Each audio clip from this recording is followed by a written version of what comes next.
Hello, scary side of the internet. Welcome to a horror themed episode of the Creative Differences podcast.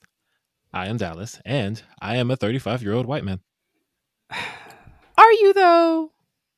Sorry, my bad. I am Harrison, and I am a 35-year-old white man. I keep forgetting. And I'm Colin, and I'm. See, it's like I'm whiter than you are, but you're a 35-year-old white man. So what can I tell you? Nothing, because I'm a 35-year-old white man. Yeah. I'm the most powerful person in America. Ooh, you right. And I'm Demi, and I'm highly averse to being afraid.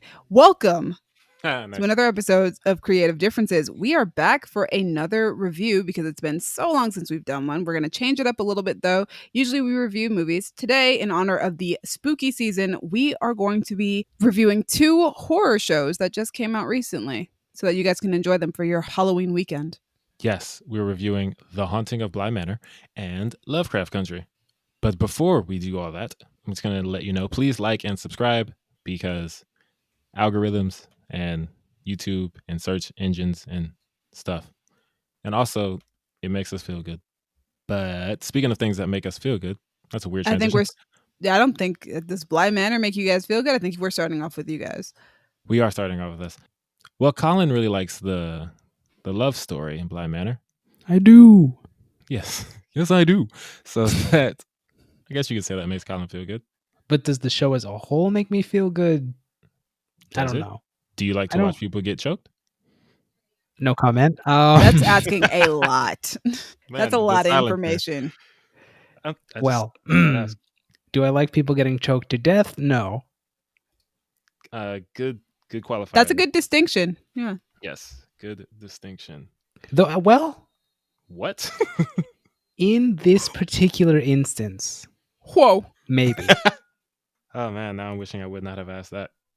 Well, you opened that door. But yeah, I see what you mean. Some people got to get choked. Mm-hmm. But we can't tell you who got to get choked because that would be a spoiler. And we're not doing that. But if you've seen the show, you know who we're talking about. Anyway, sorry, I haven't given you guys any kind of background. You don't know what we're talking about. Haunting of Bly Manor is the kind of follow-up to The Haunting of Hill House. It is the second in the Haunting series created by Mike Flanagan. And it stars Victoria Pedretti, Oliver Jackson Cohen, Amelia Eve, Tania Miller, Rahul Kohli, etc., etc. Some kids, some ghosts, bunch of people. Fun fact, one of the kids is also the voice of Peppa Pig. Yeah. Which is just lovely. Yeah, the Flora, right? Uh-huh. Perfectly splendid. She's adorable. Yeah. But I, as I like to do, I'm going to read you an IMDb summary, and then I'm going to tell you how the summary sucks. After an au pair's tragic death, Henry hires a young American nanny to care for his orphan niece and nephew who reside at Bly Manor with the chef Owen, groundskeeper Jamie, and housekeeper Mrs. Gross.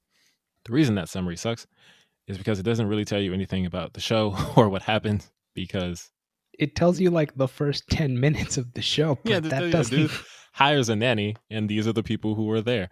But also, she is getting haunted by freaking Harry Potter every time she turns around. Yeah. And then people getting choked out. Like the summary doesn't give you a lot. But as scary as it is to watch people get choked out, the show itself isn't super scary. The marketing led me to believe it would be scarier than it was. So I kind of got finesse there, but the show is still good. It's great. Mike Flanagan is on point. And when he does decide to do some scary stuff, he does it well. He just doesn't decide to do it as much in this show. If more horror were like this, I think I could learn to like horror. I reiterate, watch Dr. Sleep if you haven't. I'll get to it one day. Maybe. Don't you me. But yeah, you could get into this because it's sad and gay.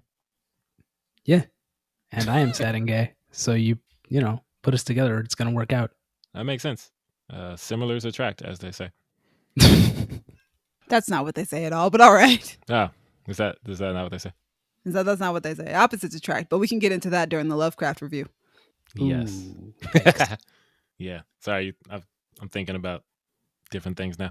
But yeah, this show, the one we're talking about, Bly Manor, it's great. The acting is great because they got a bunch of the great actors from Hill House and brought them in to Mhm. be great here. Which I hope keeps going if there are more seasons. That would be dope. And I request that next season has more of Carla Gugino and more of Kate Siegel. Yeah. I assume Kate will be there because she's married to Mike Flanagan, and they probably just like ride to work together. And I he would assume. directs, and she acts, and slaps people because that's what the story calls for. That's a weird particular thing to bring up. I didn't want to bring up anything too spoilery, but man, Kate Siegel got hands.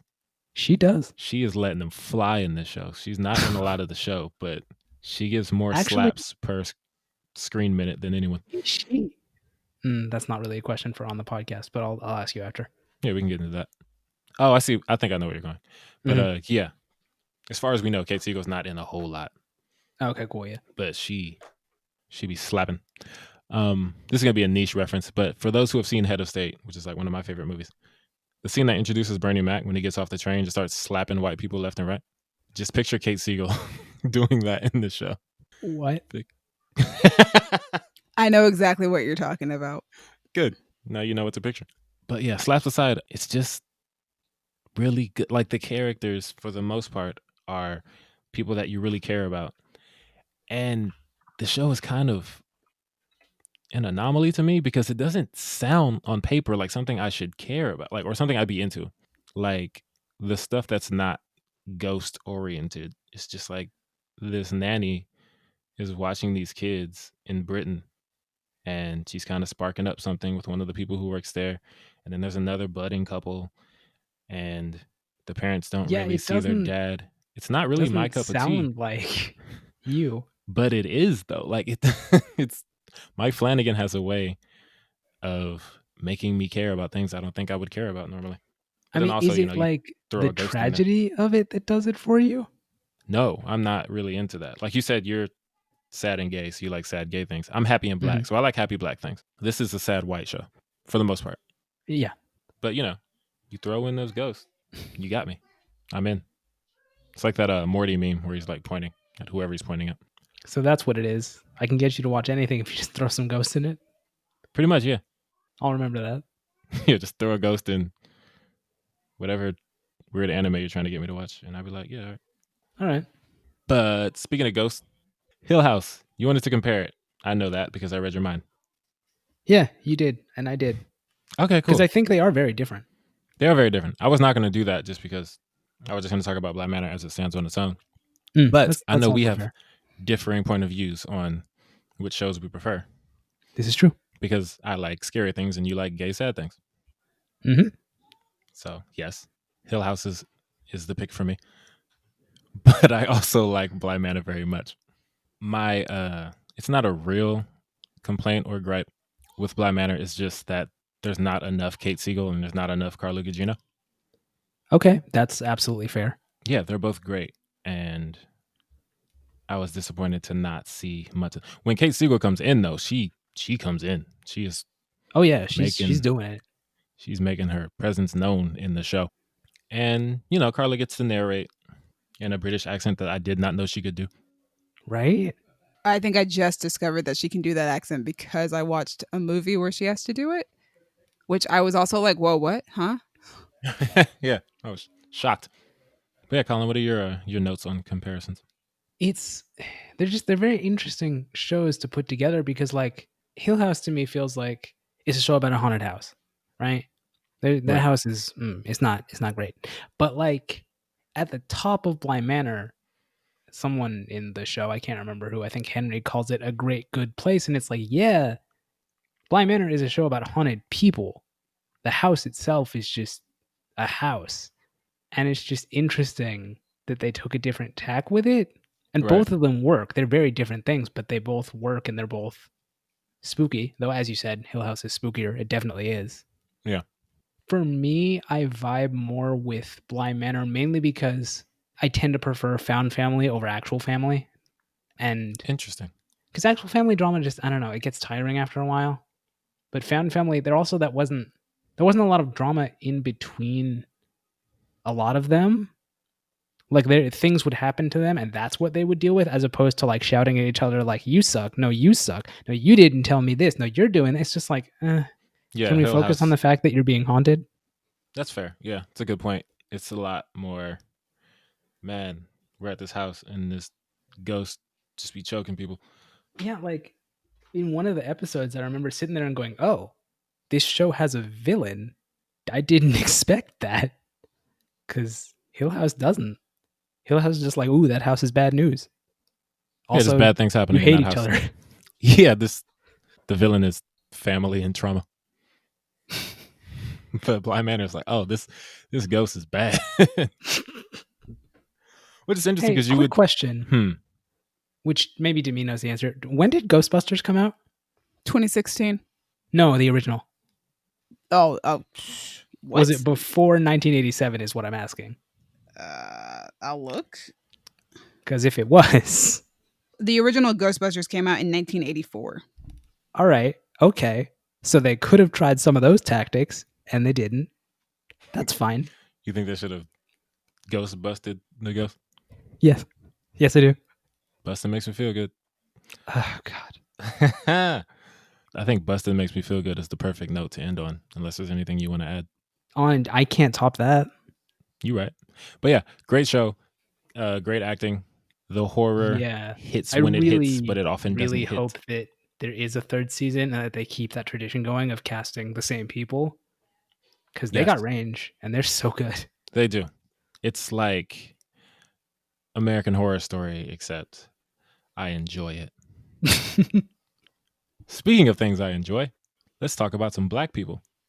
Denise, I'm back. Yes, I am back for Lovecraft Country, which is created by Misha Green, based on a novel by Matt Ruff. It stars Journey Smollett, Jonathan Majors, Michael Kenneth Williams, Anjanou Ellis, Wunmi Musaku, and Abby Lee, and quite a number of other people. But I feel like that's enough people to name off. Jamie Chung. Yes, but I'm like more like a featuring Jamie Chung. That's fair. Yeah, she pops in and out. Yeah, like she's here, but she's like not here. Yeah, the show just finished for us yesterday. For you guys, it'll probably be a couple of days or more. Yeah, this show, man, this was a ride. This was an experience. Oh my gosh. Because initially, I didn't want to watch this show until the trailer came out for Comic Con. Interesting. And then I was like, oh, snap. This looks awesome. This might actually be my jam. Let me check this out. And it has been like it's been like one of the highlights of my week for like every Yeah, week that it's been on. you are in it. You are Oh, very it's much into this show. yeah. Well, I think I'm a lifelong sci-fi fantasy fan. Like Right. that's my thing. And so for me being in that genre, there aren't a lot of genre pieces that revolve around black people and our experiences and that do it in such a way that this one does where it really intertwines history and information and facts and trauma the way that that this does, and it does it so well. And Yeah, I love it. they really weave in the like history of our people in nonfiction with the fictional story of these characters, which I guess is just like the thing now because Watchmen was really going hard with Yes, that last year. they did. Yeah, and I think this show goes even harder, especially because this show specifically takes place during like just after Jim Crow. Right, like the 50s, right? Takes place in the 50s. I'm just going to say this now. I think HBO can take a break from making me watch the Tulsa riots on my television I don't on think that's Sunday their night. fault though. I I just don't think they are specifically asking for it. I don't think they're putting it in the contract, but like maybe next year we don't do that. I mean, they've only done it twice, I think. Colin, In a row. Colin, how many networks do you know that have done that twice, 2 years in a row? Somebody Yeah. has to do it, Dallas. Somebody has to educate us. It's a That's thing. fair. It's a thing I had never heard of before last year, so I'll take it. Interesting. Yeah. I had heard of it because I took sad black history in college. And I did too, but we didn't go that far into African American history. oh yeah, my teacher was like, y'all gonna cry today. Oh But no, I only went through the slavery portion. yeah. But then so I watched Watchmen, it's like, oh, they're doing Tulsa. That's I mean, it's good to spread awareness, but that's gonna be some emotion to watch. And then this year, turn on Lovecraft Country, I'm like, oh, they're doing Tulsa. All right, let's do this again. Yeah. I don't want to talk too much about it because I'm going to bring it back up at the end of the year when we do our yearly recap. I know Right. for certain that I am. But just like the things that like, I feel like everything about this show is pretty like high quality. Like, I feel like the writing's really good. I feel like it's always really engaging. I think all of the actors are fantastic on the show. Please give them all awards somehow, some way. They're dope. They're very dope. I think Journey Smollett has a very good shot at getting one. I can see that. They're like putting her in the spotlight and showing her talent a lot in this show. Yeah, but also Michael Kenneth Williams is amazing as well. Jonathan Majors continues to show that he's had a great year. He and Journey have both had a really great year. Jonathan Majors was in The Five Bloods, right? Yes, he was. He was the son. Yes. That's crazy because like I watched that movie. I don't think like when it was really new, but when it was, still kind of popping. And then I watched it, I was like, ooh, that was something. And then Lovecraft Country came out and I was like, hey, that's old boy. And now he might be in a Marvel movie, but we'll talk about that later. Right. Anjanou Ellis is also really great. I've been a fan of hers since Undercover Brother. Sister girl. I was taken aback because I saw her name and I was like, that sounds really familiar. Who is that? And for some reason I couldn't tell until I looked at it. I was like, Sister girl is Hippolyta. What? Highly recommend Undercover Brother to all you people out there. Oh, just the first one. Please don't watch the sequel that's on Netflix. Yeah, just pretend it doesn't exist like most of us. The rest of us. Oh my goodness. I do love that the show is so the show kind of like marketed itself as just a horror show, but I really love that it's more of a genre bending show. Like every episode is a different genre, and I love that because then it kind of touches on genres that I do love because I'm not a horror fan. I don't like being scared. There's nothing appealing about that to me at all. But when you've got, movies that are straight up adventure episodes like Indiana Jones or like Afrofuturism episodes or it's just straight up sci-fi or straight up fantasy, like with horror elements in it, that really appeals to me. Yeah, see, the Boulder is conflicted because I feel like this episode that we're doing now is two examples of me like feeling like I kind of got finessed into what You I kinda did. thought was You kinda going to be did, a yeah. straight up horror show, and turned out to be not that, but still a good show. So it's like, all right, You didn't get what you wanted, but you still got something good. yeah, it's like this isn't what I came for, but I rock with it. I didn't order this meal, but it wasn't bad. How many Yeah. different analogies are you gonna make? As many as we can. Yes, I didn't sign up for this class, but I'll take it in. Jesus. Anyway. Oh my goodness. But I enjoyed the fact that the show was somewhere between an anthology and a serial because I don't think that happens a lot. I think you always get either or. I mean, are we getting any real anthology bits for this? I feel like every episode is kind of an anthology. It is being labeled as an anthology by most media outlets. I mean, I feel Really? like that was kind of several seasons of Doctor Who. That's a lot of Doctor Who. That's right. Yeah, me and you have compared it to the first 4 seasons of Doctor Who. Mhm. But like, why is this being called that when it's pretty much following this family story the whole time? It's I following this think- family story, but it follows a different character almost every episode, and it's a different genre every episode. Okay. I'll give What were them you that, I saying, suppose. Colin? Well, yeah, like I think it's even clearer in the book, but some of the stuff just doesn't feel very connected. Like the how to say the problem that they're trying to solve at the beginning of the last episode doesn't really have much to do with the overall plot at the end of the day. It just so happens that the thing that they get to solve that problem can help solve more problems than that. So it's stuff like that where it's connected, but not really. Yeah, I think there are a few episodes where like when you're watching it, it's just like, what does this have to do with what we're doing? But I would counter that by saying those events do come back to the main story. Like They do. Jamie Chung and her whole thing, her episode was freaking wild. But like that comes back a couple of times. It does. And when I say that I was vindicated after watching some of these, when we got towards like the end of the season, because there were a number of people who I would talk to and they would be like, that episode had nothing to do with anything. And then we would get to another episode and that would prove to like have something to do with it with the rest See, of the story. I here's was the like, thing. finally. I don't know. We can talk about that off mic, but I would argue that in some ways. I mean, I would argue that they still have an impact on the plot.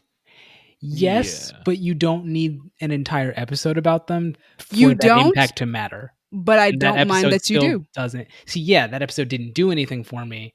So it's like if all you needed was this one aspect of it, I didn't need the whole episode. No, Fair. but I did love the whole episode. And every single time I always loved the entire episode. For the most part. Speaking of For episodes, the most part. there was one particular episode that gave me what I did sign up for. Yeah. Oh my gosh. Yeah, we were just talking about that off mic. That was wild. The whole show is wild. How many episodes are there? 10? 9? They're 10. 10. 10. Okay. So was it 8 or 7? It was 8. It was Yeah. episode It was 8. 8. I think it's called Jigabobo or something. Yes, it Yes, is. that's what it's called. Something that sounds offensive. But yeah, I watched that episode and I was like, oh, this is the show I thought this was going to be. Well, I feel like episode 3 is also the show that you thought it was going to be. Which one? Like That's the Haunted Haunted House House. episode. Okay, yeah. So episode 3, and even I wasn't sure what to expect because Lovecraft, in addition to being racist garbage, was about monsters and such. Mm-hmm. So like even the end of episode 1, I'm like, okay, cool, monsters. This is pretty much what I expected. But then, its genre bends a whole lot, so it wasn't as much what I expected through the show. But then, yeah, you get like the haunted house, and you get the Jordan Peele episode, as I'll call it, because that episode has Jordan Peele written all over it. But Yeah. that was I was like, yeah, I'm about it. Yeah. But I also love that Lovecraft is willing to dive into that show gets really uncomfortable sometimes. A lot of the times. The Most show gets times. really uncomfortable a lot of the times. And, I can appreciate a show that deep dives into being uncomfortable, but at least having something to say, which is why they're making you uncomfortable. Like there's something important to be said while we're making you feel this incredible amount of discomfort. Yeah, I get that. It's like we're not just going to make you feel uncomfortable to do that. There's a reason for it, but you are going to be uncomfortable. Just know that. Oh yeah, several times over. I would also, before we finish off, I would highly recommend that if you get into the show to also check out the official podcast, which is hosted by Shannon Houston and Ashley C. Ford. Shannon Houston is one of the writers on the show. And it's always really interesting to listen to them talk about the show because they break down the episode and like talk about what the writers were going through, talk about the themes of the episode, how they interpreted the episode, and sometimes they'll have guests come on as well. And it's always just super interesting, like to watch the show and then listen to the podcast as well. It's super dope. I highly enjoyed watching this show. Does it have its issues? Yes, I think all shows do. They all do. But I absolutely loved it, and I thought it was different than a lot of probably everything we've ever seen before. And I think it really made me want to step up my creativity game, really, and just kind of think outside the box. You know what? It made me want to step up my workout game because Whew. if I had Jonathan arms, Majors. if I had arms like Atticus, I would never wear sleeves again. Yeah. I would wear tank tops in the snow. That dude is so swole, and it's so weird because I did not notice at like the Five Bloods does not show that at all. But then you get to Lovecraft Country, and he's wearing like the most extra medium tees he can find. The schmediums, as I call them. Yes. Oh man! Shout out to Dana Pink, who is the costume designer on this show. There were some looks throughout the season from like just about everybody, I would say. It's a dope show. It is a dope show. I love the show, and I'm actually rewatching it right now. So, Goodness, you just finished it. I started rewatching it before we had even finished it. That's okay. That's a thing to do. Why not? I'm watching it with somebody else who has never seen it. So that makes sense. yeah, but yeah, that's Lovecraft Country. So there are our reviews for 2 horror shows that might not be horror shows. Yeah, let us know in the comments if they're horror shows. Let us know what you think. We're gonna move into our news section though. Yes, news. Which we have not done in forever. We have a lot of stuff. Okay, the first one seems more demi targeted. Which is weird because it's also a horror movie. Yeah. So, yeah. Resident Evil is getting a film reboot, and they announced their key players in the film. The movie is going to star Kaya Scodelario as Claire Redfield, Hannah John Common as Jill Valentine, Robbie Amell as Chris Redfield, Tom Hopper as Albert Wesker, Avon Jogia as Leon S. Kennedy, and Neil McDonough as William Birkin. And this Now, is separate from the Netflix series that they're also making? those are two very separate things. Netflix is not making this movie. Lort. Yeah. So I grew up watching my dad play the, first two video games, I think, which scared the mess out of me because, I was a child. So I'm kind of excited about this, even though I don't really remember the stories of these games at all. I probably didn't even know them as a kid. I just knew, hey, dad's playing a game where he goes around and shoots zombies that look really scary. So I'm actually really excited. And I liked the movies that they were releasing, but I also know that they have nothing to do with the video game stories. Okay. So, for those video game people out there who actually really like the Resident Evil story, I feel like this is nice for them. Hopefully, I've never played the games and I've never watched the movies, so I have no idea I've about watched so anything. many people play them. But yeah, also I love the cast, which is why this is a me thing, I guess, because I am a huge fan of Kaya Scodelario ever since I saw Skins. I am the biggest Hannah John Common fangirl that you're probably going to ever meet if you ever meet me. That is true. So I remember when I think the rumors about her having the role came out 4 or 5 months ago. So this is really nice to have that confirmed. I like Tom Hopper. I've been a fan of his since he was on Merlin. Wait, that name sounds familiar. Is he Luth? He's on the Umbrella Academy. Okay. He is Yeah. Luther. Yeah, this is a pretty dope cast. Yeah, it's a dope cast. Avon Jogia, I like him as well. Some of you guys might recognize him from Zombieland Double Tap. Berkeley. Yes, Berkeley. And Also, Neil McDonough. I like him just because he voices Deadshot in Batman Assault on Arkham, and he did a very good job. Avon Jogia? No, sorry, Neil McDonough. Oh, okay. Yes. Him. He plays a good bad guy. He's a very good bad guy. He's a bad guy Walking Tall. Have you seen Walking Ooh, I Tall? do not remember that movie at all. I don't even know if I've seen it all the way through, but I know what movie you're talking about. It's like The Rundown, but different. Yeah, I think that's probably why I've never seen it all the way through, because I love The Rundown. Yeah. But yeah, it's exciting news about Resident Evil. And it sounds like, from what I've heard, rumor is that they're combining the first two games into one movie. So expect more casting news to come up. See, Colin. it's interesting. What's up? You're my video game guy. Is Yes? Resident Evil the one with Pyramid Head? No, that's Silent Hill. Oh, okay, Silent Hill. Different thing. Yeah. Moving on. That has also been a movie at some point, but I don't think there are plans to make another one anytime soon. Right. What were you going to say before that? I was going to say, it's interesting because I'm trying to remember the games in my head because I've never played them, but I've watched people play them and I know of them. I want to say... No, I think 7 might be the only one that doesn't have like any of those characters in it.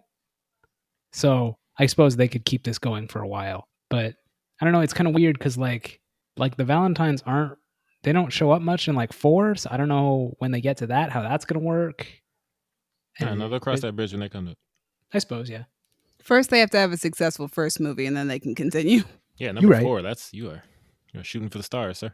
Especially 3. considering like the stigma that video game movies have. True.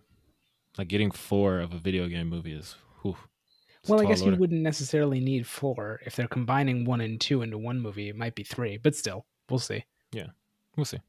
Oh, also the guy who's directing this Resident Evil is the guy who did 47 Meters Down.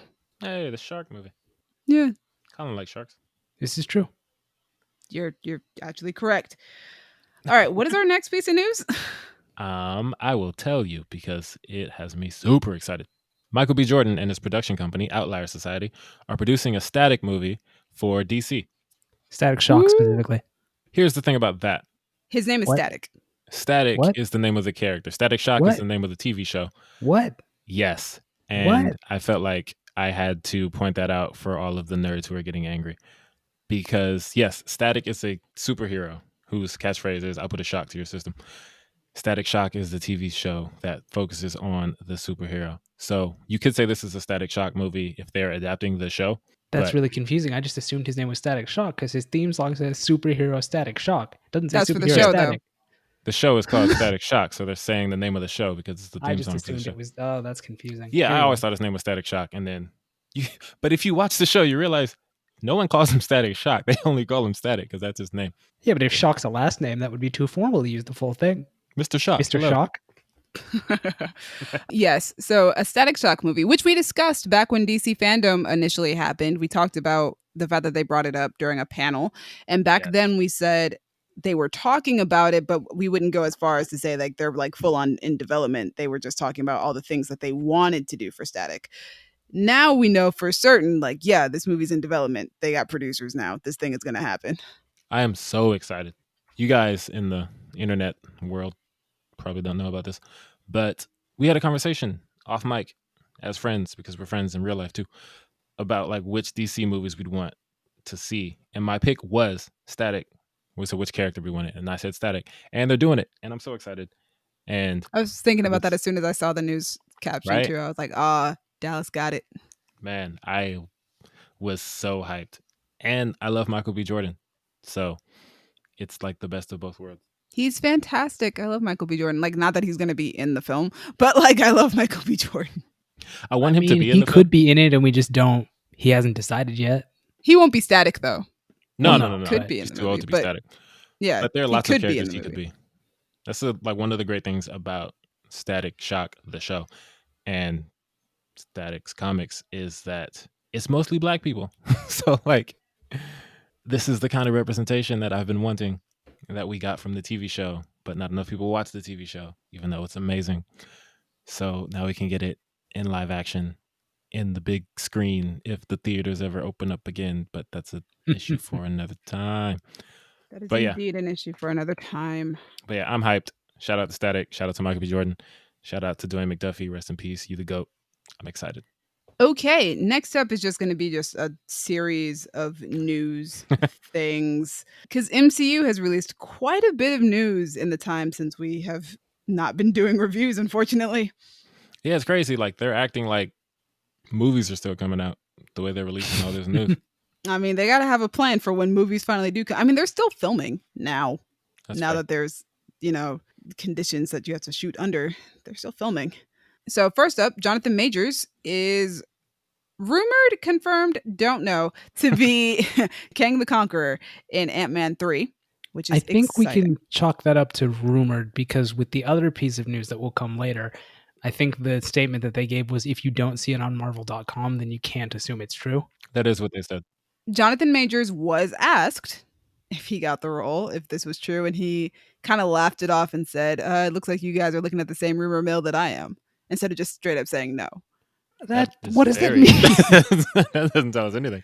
But that's I mean, smart, a lot of because actors do that. yeah, that's what I would do if I was in the running, or even if I was like confirmed but just now confirmed. Like, mind y'all business. Mind your business. That's what I would say. Yeah, But so he kind of laughed it off. Most people who just like don't actually have the role, they'd be like, nah, bro, I don't got it. But like, if you're kind of playing it off, like something's going on behind the scenes that we just don't know. But also, if he said you're looking at the same rumor mill that I am, it sounds like he's saying it's more of a rumor. Like, oh, I saw that too. But I mean, don't yeah, know. I'd say that too. It would explain why his arms are so freaking big. He's working on Marvel movies. Or he just likes being swole. That's true.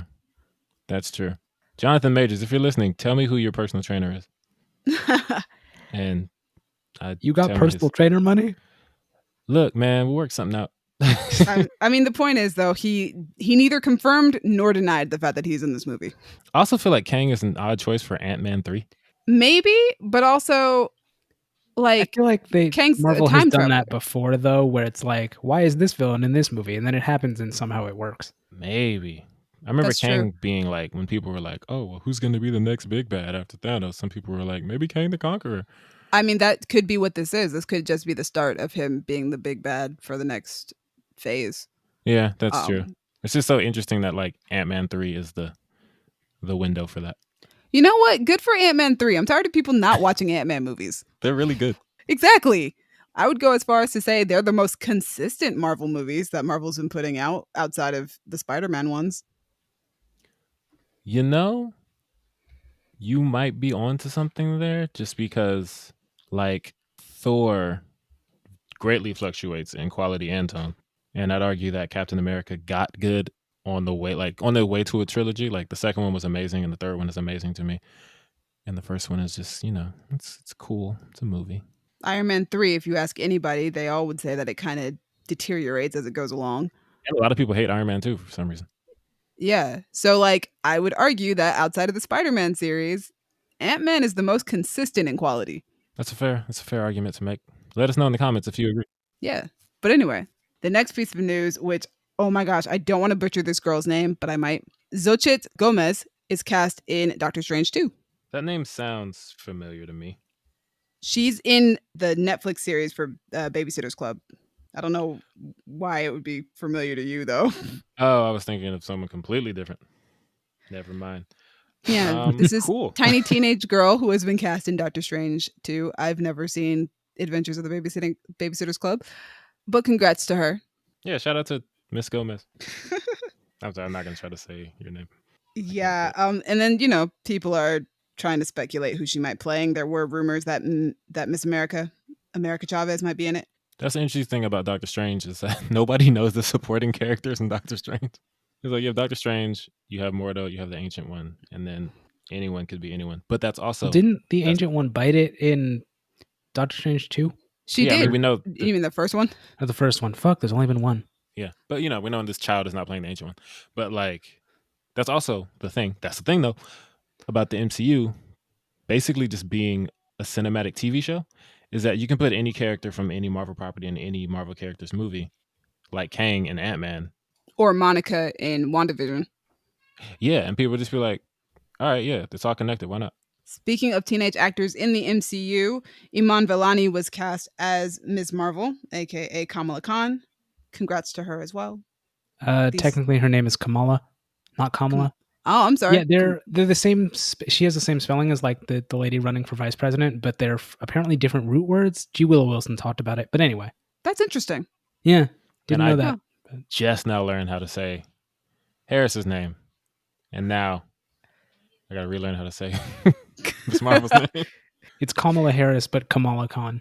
Yes, I thought it was. No, I always thought it was Kamala Khan, but then I also thought it was Kamala Harris, which is not.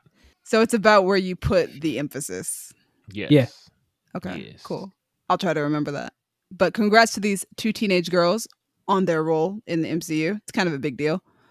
Yeah. Because you could be playing these roles for years. Yeah, That's very that's true. exciting. Gonna grow up with these characters. Also very exciting that Marvel is branching out and casting, newcomers to play these types of roles. Yeah, you got some representation. You got some young newcomers. Yeah. Only took them like 23 movies to hop on that train. They're working on it. They're getting there. Back to Doctor Strange, though. He is apparently set to appear in Spider-Man 3. And on top of him appearing in Spider-Man 3, Jamie Foxx is returning as Electro. I am intrigued. Very intrigued. Yes. The border is conflicted because you'll probably hear a bunch of people, myself included, complaining about how Spider-Man has yet to be able to just stand on his own because they keep giving him storylines and characters that relate to other Marvel characters, usually Tony. But, Tony's been dead for a while, so now he's just going to get his own thing. But now Doctor Strange is in it. But Doctor Strange and Spider-Man have some really dope team-ups in their cartoons, so I want to see it. Also, with Doctor Strange 2 being the Multiverse of Madness, it feels like we're introducing the multiverse a little bit early through Spider-Man. Which is funny because in the second Spider-Man movie, they mentioned the multiverse, but it turns out to be a fake out. I really wish they didn't do that. Well, I mean, to be fair, like they don't know that the multiverse exists. They just made it up because they thought it was, bogus. But we're going to find out that it's actually real. Yeah. It's just so weird because they did the comics actual multiverse description, like down to the numbers that they like identify them with. 616. Yeah, 616, 1610, all that. So it's like, well, now we can't use that because some guy made that up when he was working for Mysterio. I mean, you can, but this universe was never 616 anyway. So, or 1610 for that matter. That's true. They got Black Nick Fury and White Spider-Man, the whole thing. But yeah, I like Jamie Foxx as Electro. I did too. Yeah, I feel like a lot of people don't like that movie in general, Amazing Spider-Man 2. I liked it. I like it more than most people. I also like it more than most people. Yeah, so I love me some Jamie Foxx. He had a really cool character design. I'm down. Well, they're not using that character design according to him. He said he's not going to be blue in this film. No, I like the blue. With Marvel, they might be going for a more comic accurate look. They better not for give him Electro. that goofy ass green and yellow nonsense. I mean, to be fair, they gave Mysterio his goofy ass helmet. Yeah, but I've always loved Mysterio's goofy ass helmet. I'm just being personally picky. Like Mysterio is something that as a kid you look at that and it's like, man, that's really cool. And as an adult, you're like, man, that's really goofy. But my nostalgia carried on to that's really cool even as an adult. Electro has never looked cool with that little electric star he has on his face. Well, maybe Marvel Studios will make him look cool. You know, they definitely can because they did it for Vulture. But you know what Electro looks like? Do What? you remember the episode of Fresh Prince where Will had to sing and dress like a sunflower with those kids? Yes. That's what Electro looks like. And I It's don't want that. awful. Like I said, Marvel Studios will probably make him look Oh cool. my But god, I want to see that really floppy star. I hate it so much. But I'm sure they'll make it look good. yeah, but it seems like this is like an intro to the multiverse because if his Electro is going to look different, then he's obviously not the same Electro from Amazing Spider-Man 2. But he is Electro.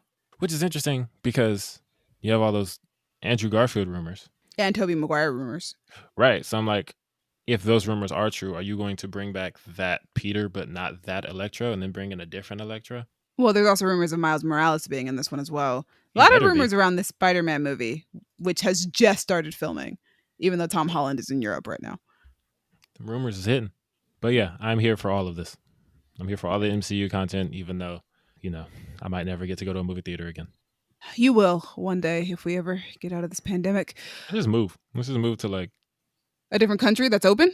yeah, Canada. Is Canada open? New Zealand. Let's go to New Zealand. I feel like New Zealand's too close to Australia for me. But they're Yeah, open. but there's some water in between them. I don't like water. Well, okay, All right, then but I'm you don't have saying to go across that the water water to get to will Australia. stop things from getting to you. Is what I'm Not the water things. Well, okay, then don't go in the water. And Don't they go to won't the get beach, you. bro. Or go to the beach, but don't go in the water, and you'll be fine. Cool. We can go to New Zealand and hang out with Julian Dennison.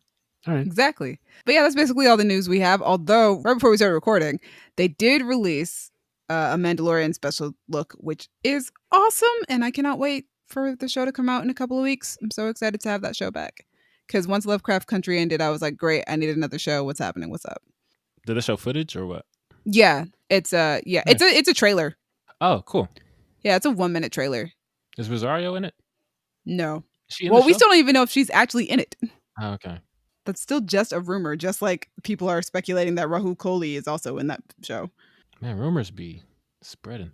I mean, he's trolling though. He keeps like kind of feeding the fire. So That's what I would do, honestly. I would put myself in every show until the casting directors just be like, does he work here?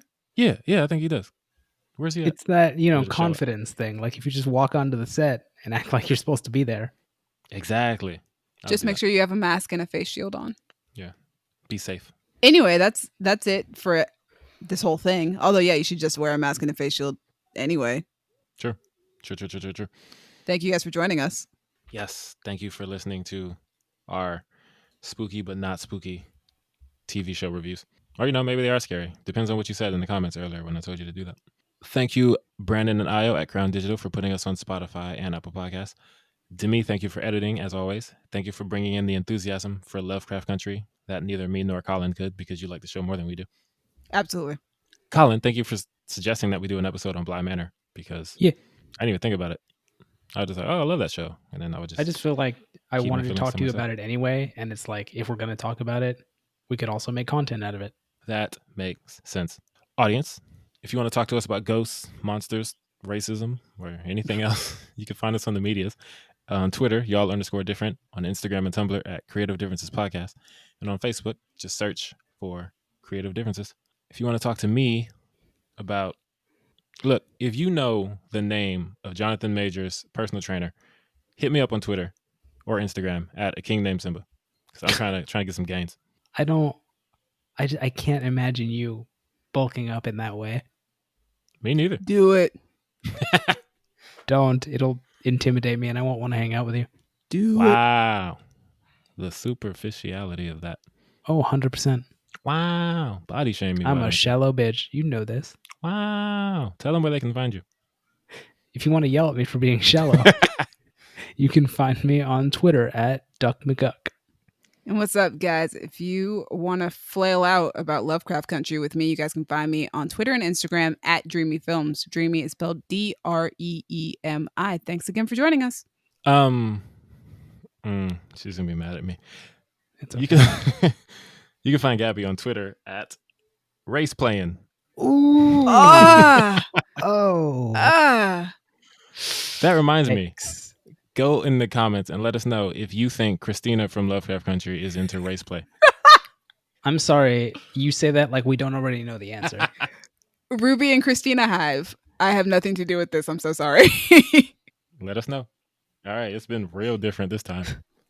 Bye. Super different. Bye.